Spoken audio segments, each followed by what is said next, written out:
Welcome to the Real News Network. We're now talking to Robert Kuttner, who is the editor and co-founder of American Prospect magazine. He is also a senior fellow at Demos, which is a policy think tank and advocacy group. And he was a longtime columnist for Business Week and continues to write for the Boston Globe. Thanks for joining us. Happy to be here. So you wrote recently, radical times or radical crises require radical solutions, and you expressed some concern about Kuttner's banking bill, and maybe even suggesting on the stimulus package as well, that we're not seeing anything that would suggest as radical solution, and as a result, is not really going to address the urgency of the problem and perhaps will allow this crisis to get even worse than it might have to? Well, right. Of the two of them, I think the stimulus package can be defended as a down payment on the kind of public outlay that we need. It's about half of what we need, a little less after the Republicans got through with it in the Senate.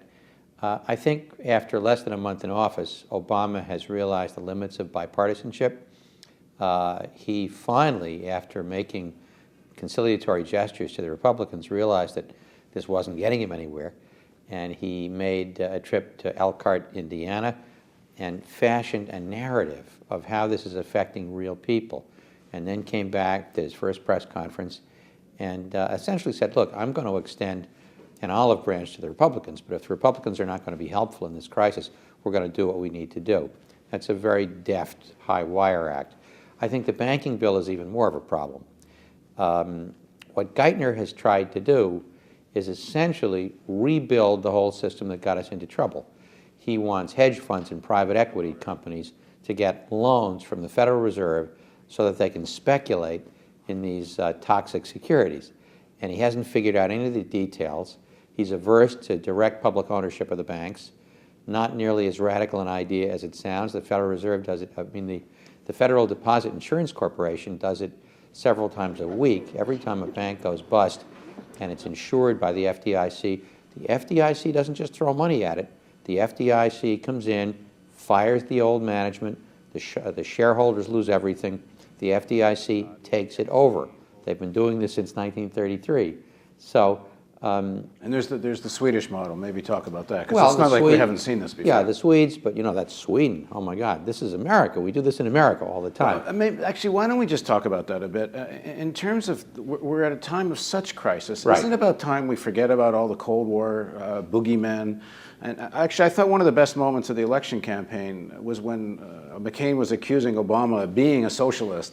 And instead of cringing in fear of the Cold War rhetoric, Obama said, well, okay, I am my brother's keeper. What do you want to make of it? Right. Isn't it time to take on all these demons and actually try to solve the problem? Well, socialism is a scare word in the United States, but I think Obama can say, look, drastic times require drastic remedies, and we're going to do what we need to do, and government is part of the solution, and trade unions are part of the solution, and he's been pretty good at the level of rhetoric. It's taking him a while to catch up at the level of policy. And who he's picked to make policy. Absolutely, because there's this huge undertow of conventional thinking about budget deficits, conventional thinking about the role of government, and yes, he... Within his own camp. Well, in the country in general and within his own camp. And I think there's a very interesting backstory about how he ended up with these guys. Put yourself back to April 2008. Obama suddenly realizes that he may well be the nominee. And at that point, he had an economic policy staff of one, a guy named Austin Goolsbee, who was a friend of his from the University of Chicago, not a household word, not a particular progressive, not even a first-rank economist. So his political advisors said, oh my God, we got to get the A-team in here. So in April of 08, when Obama is being attacked in terms of, you don't know who this guy really is. He's really a Muslim. He's really some kind of dangerous radical. He hangs out with terrorists. Their whole strategy was, we got to reassure public opinion that he's a grown-up, that he's got the heft to do this, that he's not a crazy radical. So where do they go to for their economists?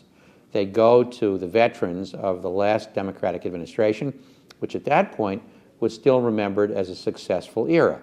So Summers and all of the other proteges of Rubin.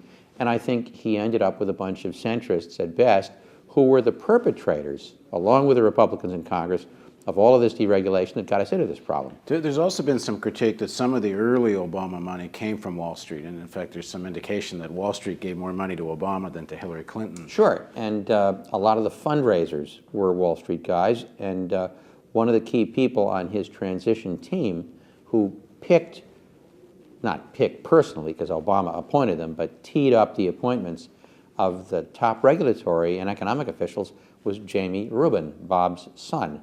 So here's Rubin. He's been twice disgraced. He was disgraced as Treasury Secretary when you look back at all the deregulation that he presided over. Then he was disgraced again as the guy who helped run Citigroup into the ground. But he still has this ability to pull the strings in terms of the number of proteges who he's placed in key positions, in terms of his own son being on the transition team in a key power role. And you know, Obama likes to invoke Doris Goodwin's book about Lincoln team of rivals. Sometimes I think the team of rivals is Obama versus his own staff, because I think his own instincts are somewhat better than theirs, but until he gets control of this, they're going to be pulling him to the right. People like Reich, who didn't end up with any kind of a serious job, we're talking about getting money to the poor quickly, right, who will spend it quickly. Right. Live up to this promise of if you're going to tax the rich more and right, more serious tax cuts to working families.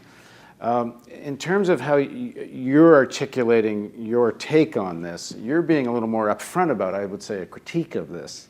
Whereas we're hearing from some others that you can't criticize Obama right now because he's fighting with the right. I mean, what do you think in terms of tactics of how one, from a progressive side, talks about this? Shouldn't people just be forthright? Well, our message is very simple. We think Obama has the potential of being a great transformative president, but he's got to think bigger than he's thinking. We compliment him when we think he's on the right track. We are critical when we think he's on the wrong track. We think the stimulus package is a very good first step, but it's not enough. We think the Kuttner plan is a disaster that's going to fall of its own weight. But we want him to succeed as a progressive president. So I think the progressive movement in the United States is really in the same relation to Obama as the abolitionist movement was in relation to Lincoln, as the industrial labor movement was in relation to Roosevelt, and the civil rights movement was in relation to Lyndon Johnson. Presidents who are progressives do a dance with social movements. Sometimes they feel social movements are putting too much pressure on them. Sometimes they use social movements to put pressure on them so that they can do the right thing. And I have no doubt that this is going to be the pattern with Obama. Okay, in the next segment of our interview, let's talk about just what are you pressuring for? Right. Please join us for the next segment of our interview with Robert Kuttner.